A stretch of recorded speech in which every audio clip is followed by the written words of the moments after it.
Hello, সবাই কেমন আছো? গুড মর্নিং সবাইকে। সবাই কেমন আছো? আশা করছি অনেক ভালো আছো, আর আমিও বেশ ভালো আছি। তবে আজকে কন্ট্রোভার্সি ভিডিওটা কাকে নিয়ে হতে চলেছে আর কি নিয়ে হতে চলেছে সেটা অবশ্যই তোমরা থাম্বনেল টাইটেল দেখে অনেকে বুঝে গেছো। তো কাকে নিয়ে সেটা পরে বলছি। আর উম, যে এতটা মারাত্মক একটা ঘটনা তোমাদের সামনে শেয়ার করছি, তার একটা কারণ হচ্ছে এটা সবার জানা উচিত যে মানে এখনকার মানুষকে কাউকে বিশ্বাস করা উচিত না। সেই কথাটা তোমাদের সাথে আজকে শেয়ার করব, কিভাবে কি হলো পুরো ডিটেলস আমাদের একদম বাড়ির পাশে। তো সেটা আমি ভিডিও করতে পারিনি, তার একটা ছোট্ট কারণ আছে। যেগুলো হয়েছে সেগুলো আমার চ্যানেলে দেওয়ার মতন না, কারণ এগুলো ইউটিউব মানে না, সেই কারণে আমি দিলাম না। যাই হোক, চলো বেশি ভাট না বকে ভিডিওটা স্টার্ট করা যাক। প্রথমে হয়েছিল ঘটনাটা, মাটা মানে যে ছেলেটা ফোন করে, ফার্স্টে বলে সরি, আমাদের এখানে বাড়ির পাশে হচ্ছে একজন ছেলে তার মাকে কুবিয়ে খুন করেছে, মানে পুরো কেটে কুচি কুচি করেছে। তো যে কেটেছে তার বয়স মোটামুটি কত 30-32 এরকম হবে হয়তো, 30-30-এর মধ্যে আর কি, যাই হোক হবে। তো তার মাকে কুবিয়ে খুন করা হয়েছে। তার একটা কারণ কি জানো? এখনকার জগতে নেশা নেশা জিনিসটা কিন্তু বিষাক্ত, খুব খারাপ, বিষের থেকেও খারাপ জিনিস। তো হিরোইন নাকি খেতো, জানি না সঠিক, সবাই বলছে তাই। তো সবাই বলছে যে হিরোইনই খেতো, হিরোইন মদ ফদ সব রকম নেশা করতো আর এক কথায় আর কি। তো নেশা করার কারণে হচ্ছে মাটা আইসিডিএসের চাকরি করে। তো চাকরির পয়সাটা মানে রান্না করে, আইসিডিএসে রান্না করে হেলথ সেন্টারের। তো সেখান থেকে রান্নার যে কাজটা করে সেখান থেকে যে মাইনেটা দেয় সেই মাইনের পয়সাটা নিয়ে এসছে। নিয়ে আসার সাথে সাথেই বলছে মা মাইনেটা আমাকে দাও। তো মাটা বলছে তুই যদি আমাকে মেরেও ফেলিস তবুও আমি তোকে দেবো না। তো সে কথা নেই, তো এক কথা এই কথা সেই কথা হওয়ার পর তখন বলছে তুমি দেবে না? বলছে না। বলছে তোমাকে কেটে ফেলবো যদি না দাও। বলছে ঠিক আছে, তোর কেমন ক্ষমতা, তুই কাট দেখে আমাকে, তবু তুই যদি আমাকে কেটে দু টুকরো করিস তবু তোকে পয়সা দেবো না। তো বলছে ঠিক আছে। তখন ছেলেটা খুব জেগে যায় মনের মধ্যে, ঠিক আছে। তখন বলছে ঠিক আছে, তুমি যদি তোমাকে কাটার পরও না দাও তাহলে তুমি কি করে আমাকে আটকাবে দেখি, তোমাকে আমি কেটেই ফেলবো। সেই কথা বলার সাথে সাথে ঘরে একটা ছিল বড় যে মানে দাগুলো হয় না, যেগুলো ওই যে পাঠা বলি টলি হয়, আমাদের গ্রামের সাইডে হয়, যারা শহরে বাড়ি তারা অবশ্যই জানবে না। তো আমাদের গ্রামের মানুষ যারা ভিডিওটা দেখছে তারা অবশ্যই বুঝবে। ওটাকে আমাদের এখানে আমদা বলে না রামদা বলে যাই হবে। তো ওটা দিয়ে ঘরের মধ্যে ছিল, ওটা দিয়ে নিয়ে এসে মাটাকে পুরো মানে গলার থেকে নামিয়ে দেয় ফার্স্টে, তারপরে কোমর থেকে পেট থেকে পুরো 3 টুকরো করে মাটাকে। করার পর যেটা দিয়ে মানে মানে খুন করা হয় সেটা নিয়ে গিয়ে একটা মাঠের মধ্যে একটা কলা বাগানের ভিতরে শুয়েছিল। তো শুয়ে থাকার পর হচ্ছে সবাই মানে কি করেছে, খুন করার পর, সরি আমার একটু ভুল হলো, খুন করার পর লাশটাকে একটা বস্তাবন্দি করে রান্নাঘরে ঢাকা দিয়ে রেখেছিল। তাহলে কেমন পাষণ্ড, মানে যে মায়ের গর্ভে জন্মালি সেই মাকে এইভাবে খুন করলি, কতটা মানে বাজে একটা অসভ্য জানোয়ার ইতর বললেও কম বলা হয়। তো যাই হোক, তারপরে মাঠে গিয়ে শুয়েছিল। শুয়ে থাকার পর সবাই হৈতন্ন করে মানে হইচই করছে পাড়ার মধ্যে, যেরকম খুন হয়েছে মানুষ তো বুঝবেই। তো মানুষ বোঝার পর ও পালিয়ে যায়। পালিয়ে গিয়ে একটা অনেক দূর একটা মাঠের মধ্যে শুয়েছিল। শুয়ে থাকার পর ওখানে মানে হাওয়ায় হাওয়ায় বলে না খারাপ খবর হাওয়ায় হাওয়ায় ঘোরে।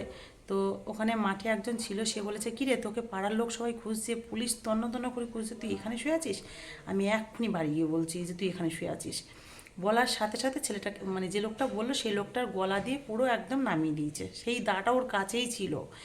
এমন মানে দাটা সাথে করে নিয়ে বেড়াচ্ছিল। তো তারপরে হচ্ছে কি পুরো লোকটাকে গলার থেকে নামিয়ে দেয়। নামিয়ে দেওয়ার পর হচ্ছে ওখান থেকে আবার পালিয়ে যায়। পালিয়ে যাওয়ার পর পালিয়ে যেতে যেতে গিয়ে সিভিক পুলিশে ধরে। সিভিক পুলিশে ধরার সাথে সাথে পাড়ার লোকজন, সিভিক পুলিশ সবাই এসে আটক করে। আটক করার পর কাউকে পারেনি, শেষে তখন ওই সিভিক পুলিশটার এই হাতের এখান, না সরি সরি সরি সরি, আর মানে পাড়ারই একজনের হাতে এখান থেকে কোপ মেরেছে, পুরো এখান থেকে নেমে গেছে সে লোকটার। দুটো খুন হলো, মানে দুটো খুন প্লাস একজনের হাত এখান থেকে নেই। আর সিভিক পুলিশ, তারপরে সিভিক পুলিশ আসে, সিভিক পুলিশ ধরে। ধরার পর সিভিক পুলিশকে কোপ মারতে যায়। সিভিক পুলিশটা তো অনেক চালাক হয়, অনেক ট্রেনিং নেওয়ার পর চাকরিটা পায়। তো ওদেরকে মানে কিছু করার আগে আমাদের 10বার ভাবা উচিত, তাই না? তো সেক্ষেত্রে মানে ওর মাথায় খুন চেপে আছে যেহেতু, সেক্ষেত্রে ওর অত হয়তো জ্ঞান ধারণা নেই। তো তখনই ও সিভিক পুলিশটাকে কোপ মারার চেষ্টা করে। সিভিক পুলিশটা তখন মানে যেভাবে হোক বেঁচে যায়, প্রাণে বেঁচে যায়, কিছু কোপটোপ কিছু লাগে না, কিচ্ছু হয়নি। আর অনেক ভগবানের কাছে ধন্যবাদ যে একটা পুলিশকে মারা একটা বড় কি বলবো। আর এসব পাবলিক মানুষও জীবন নিয়ে নিল, মানে কি বলবো, কিছু বলার নেই জানোয়ারটাকে, মানে কি বলবো। তো যাই হোক, তারপরে সঙ্গে সঙ্গে আমাদের এখানকার থানার যে পুলিশ, ওখান থেকে সবাই আসে, অনেকগুলো পুলিশ আসে, 2-3 গাড়ি পুলিশ আসার পর তারপরে সেই জানোয়ারটাকে ধরা হয়। ধরে তারপরে নিয়ে গেল। তো আমি ভিডিও করিনি, হয়তো বলবে ভিডিওটা শেয়ার করলে না কেন, হয়তো অনেকের প্রশ্ন আসবে, কারণ আমি ভিডিওটা শেয়ার করতে পারলাম না, আমার চ্যানেলে সেই পারমিশনটা নেই। আমাদের কন্ট্রোভার্সি বা ডেলি ব্লগ দিতে পারি, কিন্তু এগুলো দিতে পারি না, কারণ এগুলো আমার মানে ইউটিউব চ্যানেলের রুলসের বাইরে, সেই কারণে আমি দিলাম না। সরি সবাইকে, তার জন্য সরি। তো যাই হোক, আমি যে গল্পটা বলছিলাম পুরোটা জানা তোমাদের অবশ্যই দরকার, কারণ এরকম খতরনাক মানুষের কাছের থেকে 10 হাত দূরে থেকো সবাই। আর ভিডিওটাকে সবাই শেয়ার করে দিও, সবাইকে সতর্ক করে দিও যে এইরকম মানুষ, হিরোইন খায় যারা, তাদের থেকে 10 হাত দূরে থেকো, কেউ কাছে যেও না। তারা যখন তখন মানুষকে মার্ডার করতে পারে, এটাই আমার সচেতন করলাম আর কি, আর কিছুই না।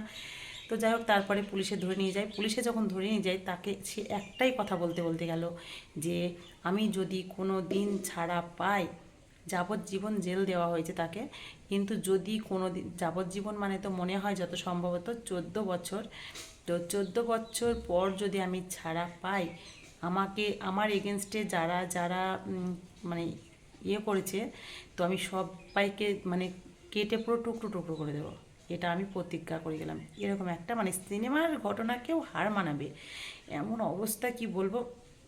তো তারপরে যাই হোক, ও পুলিশে ধরে নিয়ে যায়, আর বাড়িতে তো ওনাকে তো করা হলো, পোস্টমর্টম আর কি করবে।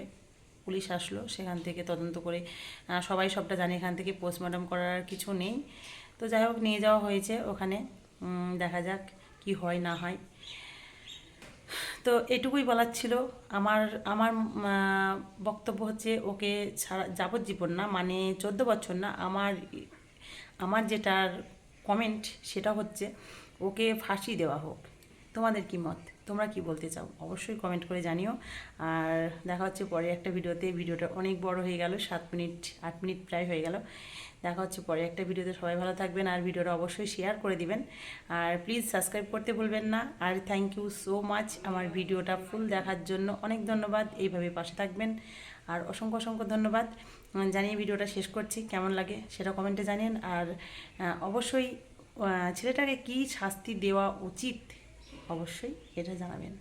চলুন, আজকের মতন সবাই টাটা, সবাই ভালো থাকবেন, আর সবাই হিরোইন পার্টি থেকে দূরে থাকবেন, যাতে এইরকম না হয় আর। তো যাই হোক, চলো টাটা, অনেক ভাট বকলাম।